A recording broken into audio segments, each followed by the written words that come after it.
So, this is the Genesis G90 Wingback concept. A car that exists because Genesis woke up one morning and said, what if we scared SUV owners? Politely. Because nothing says I've made it, quite like a luxury flagship that refuses to follow the crossover rulebook. Underneath, this is still a Genesis G90, their flagship luxury sedan. Same platform, same wheelbase, same overall length, but now the roof just keeps going.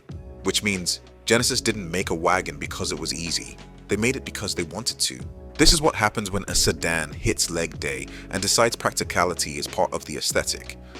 Up front, you've got that familiar Genesis face, but now it looks angrier, lower, wider, like it's judging you for buying the base trim.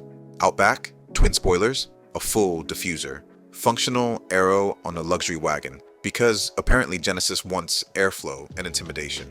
And those 22-inch wheels? Completely unnecessary, completely perfect. And here's the thing, I'm a big fan of wagons. These things always look mean, like you should be slightly afraid of whoever owns one. They don't scream for attention like a supercar, they whisper it. You see one pull up and immediately think, yeah, that person knows things. And honestly, I'd love it if more manufacturers brought wagons to the US, because right now, Europe is hoarding all the cool, long roof cars while we're over here arguing about which SUV has the best cup holders.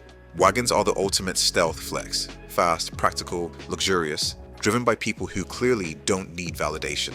And this Genesis? This is peak. Don't talk to me unless you've read the manual. Inside, it's pure G90 energy.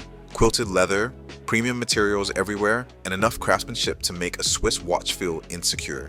But then, Genesis throws in a green contrast stitching, because nothing says future luxury like reminding you that plants exist. It's calm, it's elegant, it's the kind of interior where road rage simply doesn't survive.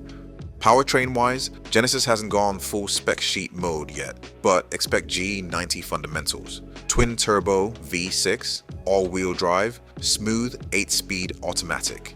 This isn't about lap times, it's about covering distance effortlessly at speeds that would get your license deleted. And could they do something crazier? Maybe. Concept cars exist to test waters and occasionally to scare German executives. Genesis openly admits the SUV market is crowded. Translation: everyone and their dog sells a crossover. So instead of fighting for attention, Genesis zigged and made a luxury wagon that stands out by doing the opposite of what everyone else is doing. And honestly, respect. Will this hit production? Genesis says it's more than just a design exercise, which is automotive speak for we're watching how loud the internet screams. If it does happen, expect it to be rare, expensive, and owned exclusively by people who enjoy explaining why they didn't buy an SUV.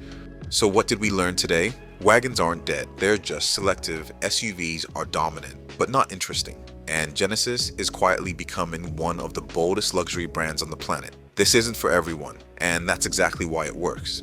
If you want more breakdowns that mix engineering logic, design analysis, and a healthy disrespect for boring cars, hit subscribe. And if you're brave enough to daily a luxury wagon, I respect you, slightly fear you, but respect you.